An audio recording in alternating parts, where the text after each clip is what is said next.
Hey guys, Maka here bringing you another Nintendo Box video, and today I want to talk about the game coming in 2015 called Splatoon.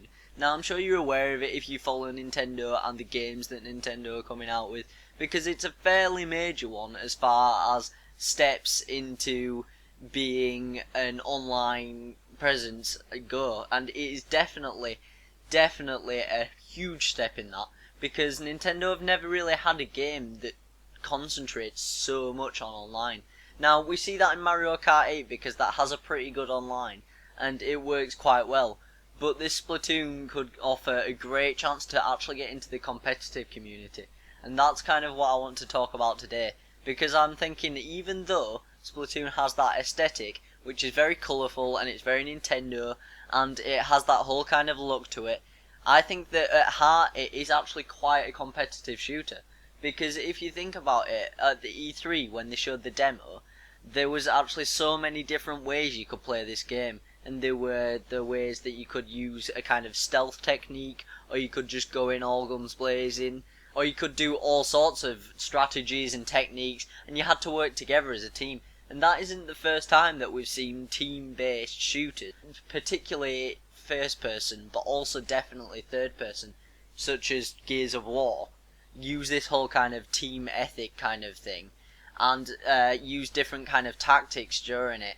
And I think that it could definitely be a possibility that this eventually, I'm not saying at first because it's on the Wii U and because it's got that aesthetic, I don't think it could be something that could be considered as competitive. But I think eventually, just like with Smash Bros, when at first it wasn't really recognised as competitive in the fighting scene, I think that eventually Splatoon, and hopefully if it sells well, which I hope they will, because I will definitely be picking up this game day one, without a doubt I will be getting this game day one, because I think that this has a great potential, this game.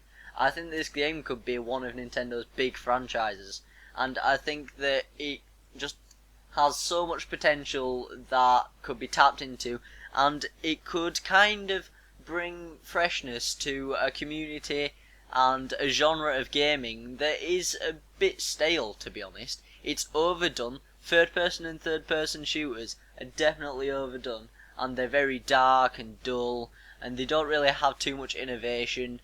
Things like COD being released every year, practically the same game. Titanfall was effectively just COD with mechs. And Battlefield is slightly better, I believe. I think it is definitely slightly better from what I've played, but it's kind of only better in certain ways. I like how it concentrates more on being able to do more things and not just shooting, but still very much the same kind of thing. And Gears of War is getting a bit old for me as well, to be honest. So I think that this could definitely be a good market for Nintendo to go into, offer some innovation, and maybe, guys, it could be recognised eventually as a competitive game. And this video was actually just as much because I want to hear your views on this. So if you could please comment down below, what do you think to it? How do you think the game will be received? How do you think that the game will play? Do you think it will be a success? And also, do you think it could ever be noticed and recognised as a competitive game? Because I think that's definitely a possibility, but I want to know from you guys. So please also like this video and subscribe to the channel. Thank you very much. I've been Maka, bringing you another Nintendo Box video. Bye guys.